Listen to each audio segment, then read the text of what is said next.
I am a habit system to help you men create healthy sexuality and a great life, and also to help the partners heal. We're really proud of our partner program. And I want to today talk about something that's very, very important. Today, I want to talk about an old Native American tale called the Feed the Right Wolf story. Maybe you know it, maybe you don't. It is one of the most powerful realizations that I ever had in my journey. Like it was literally at my lowest point. I was hospitalized for 3 days. I was suicidal. That's why I was hospitalized for 3 days. I was so depressed. I felt so much shame. And at that low point, as low as I was, the lowest I'd ever been in my entire life, the thought of going to counseling again to, revisit my childhood traumas, the thought of going to meetings and surrendering and being powerless, I didn't connect with that approach. And I know that's all me and that but I'm talking about where I was at this low point, this low point of looking at my life, looking forward and seeing meetings, seeing my wife being pissed off at me for the end of time, visualizing like what am I going to do in therapy again, what more is there? And there's a lot more, by the way. There's a lot more. And so I'm at this low point. I remember just getting out of the inpatient facility, really, really um, darkest place I'd ever been in my entire life. And there was this intersection of ideas that launched a trajectory that would change my life. And if you are joining me live on this stream, either from YouTube, LinkedIn, Twitch, or Facebook, I say welcome. If you have any questions, I want to answer your questions. Please introduce yourselves in the chat. So glad you are here. And good news, I'm not sure when, but I'm going to say it out loud. We're going to start scheduling these calls. I've actually just got off the phone, not on the phone signal, with Adrian. And Adrian's got a master's in clinical psychology. He's got advanced training in human sexuality, just completed a comprehensive certification program, and now is in a program run by Dr. David Ley, the author of the book, The Myth of Sex Addiction. And anyway, he's brilliant. Can't wait to bring him on. We're going to be doing some of these. So we're figuring all that out. We're figuring all that. But if you are here and you have any questions, please ask those questions in the chat. Okay. Let me make sure that I can see it. I can. There we go. Okay. There is the chat. I got it. I can see it. So let me back up. So I am at my low point, the lowest point I have ever been in my life. Now I know I'm getting fired again. I know I was out of my mind. I was intoxicated at work. I was using bad salts.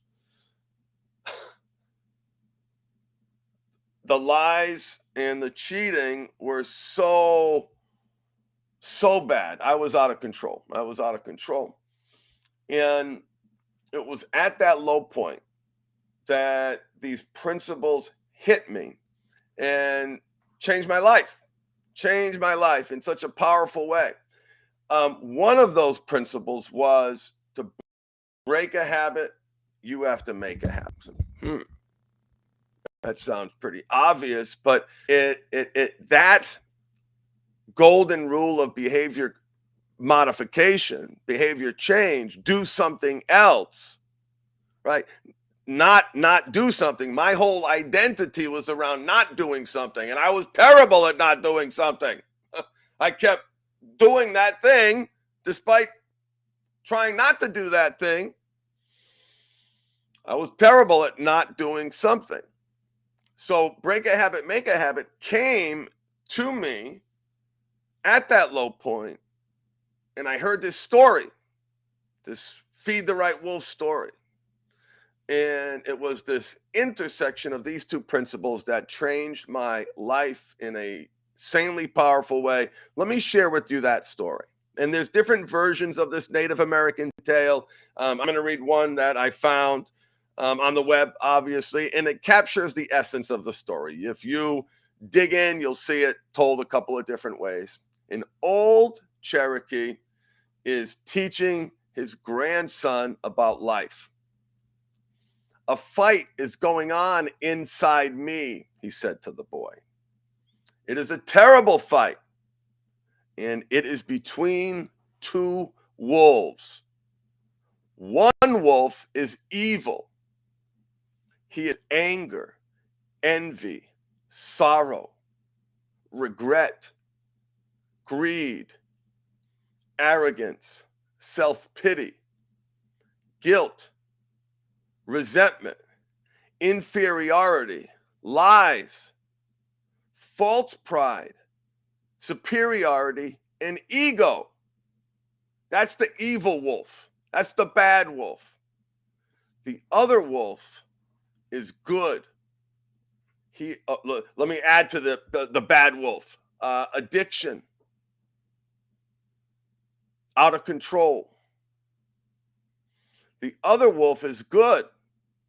He is joy, peace, love, hope, serenity, humility, kindness, benevolence, empathy, generosity, truth, compassion, and faith.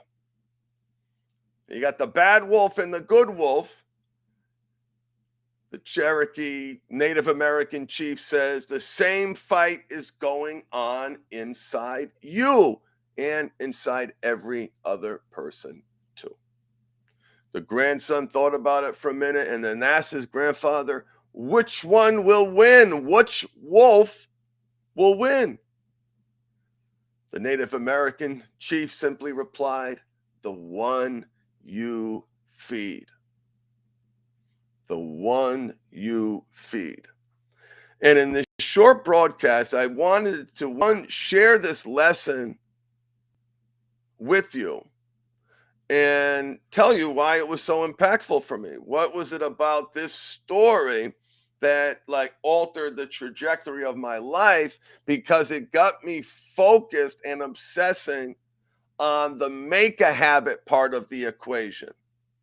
So break a habit, make a habit.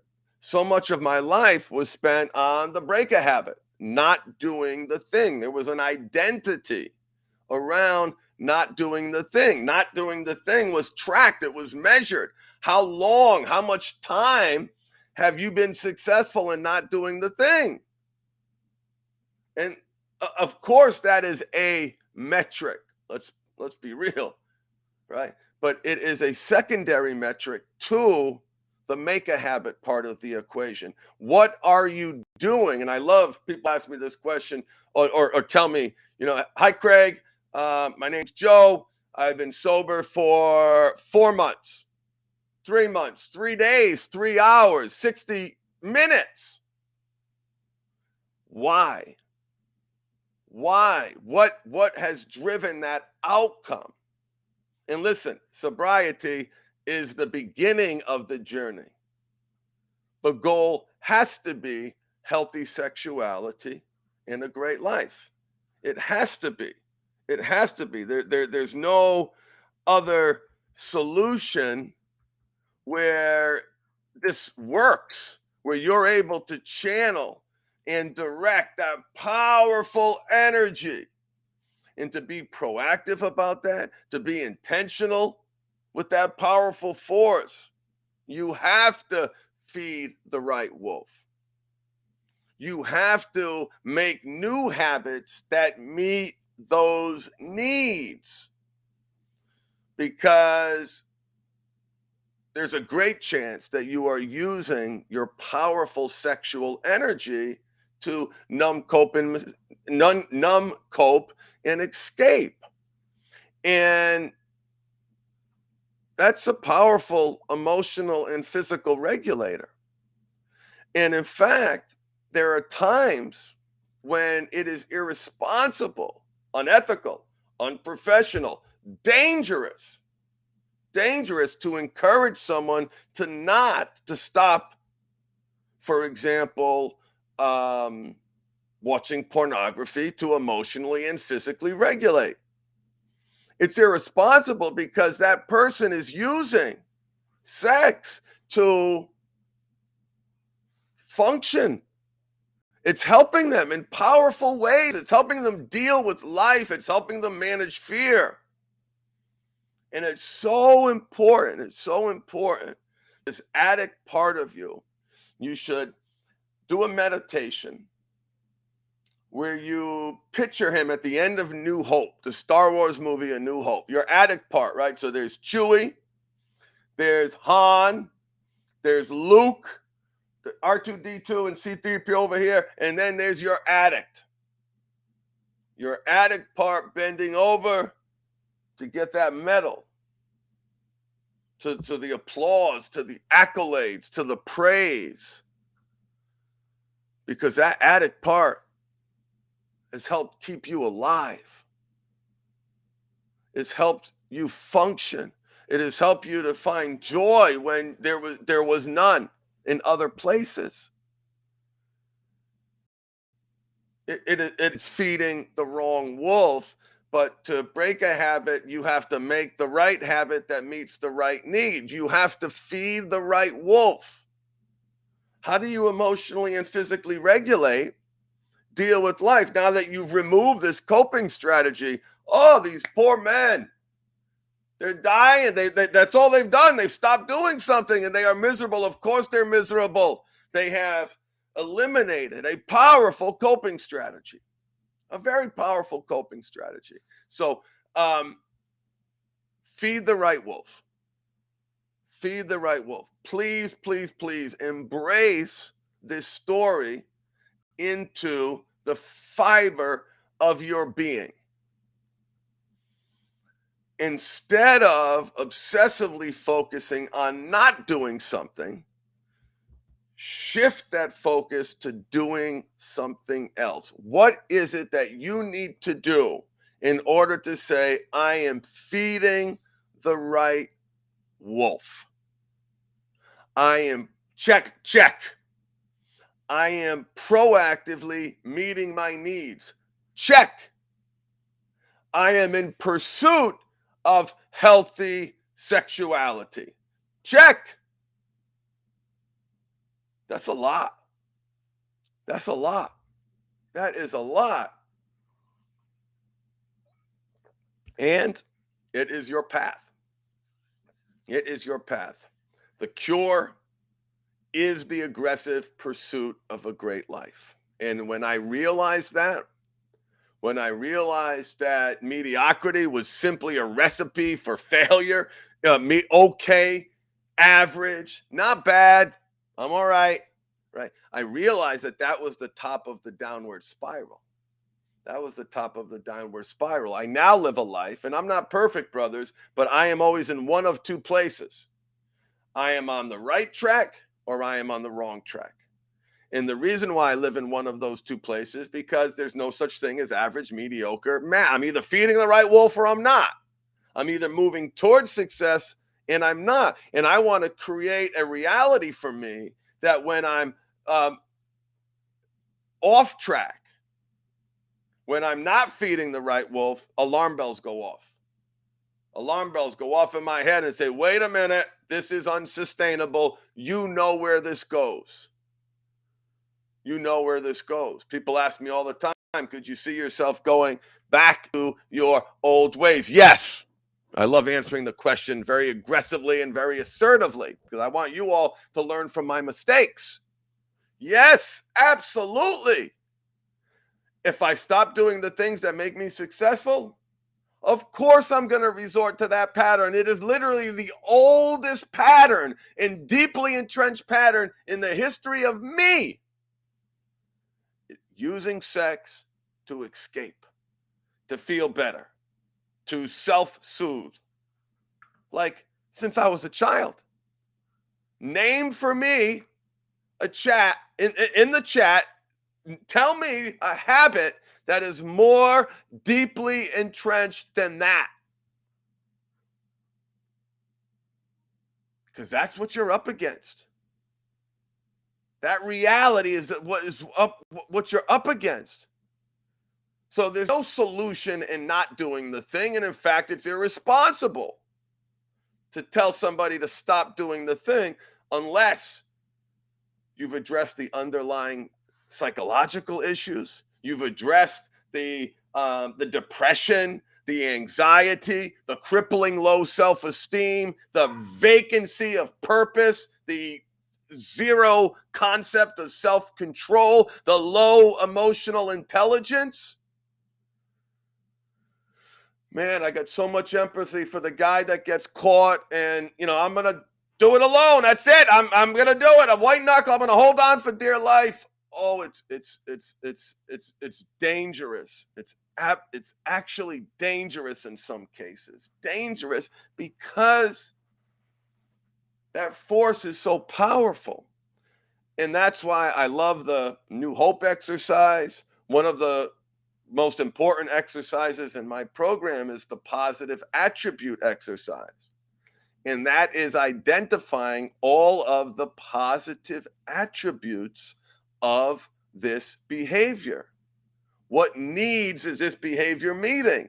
Because most of the time, by the time people come to me, they've demonized that part of themselves. They've disease aside that part of themselves, and they're pursuing a strategy where they want to excise that part of themselves, which is actually making things worse. It's actually making things worse when you understand that that part of you, that trained conditioned response, that part of you is a part trying to meet needs, trying to protect. And instead of condemnation and scorn and ridicule, this part deserves an award. This part deserves a reward. Your addict part deserves a reward. And that may sound a little shocking to some of you. I just invite you to think about the role that this part has played in your life and how it's helped you numb, cope, escape, deal, exercise autonomy, feel like you have a sense of control, pleasure. It's powerful. It's powerful. And it's why, like Feed the Right Wolf, the story that I started this stream on, is so important. It must be your destination. It must be. You must feed the right wolf. To break a habit, you have to make the right habit that meets the right need. And the intersection of those two concepts changed my life, and I hope they change yours. If you have any questions, put them in the chat now as we get ready to wrap up. Thank you so much for joining me.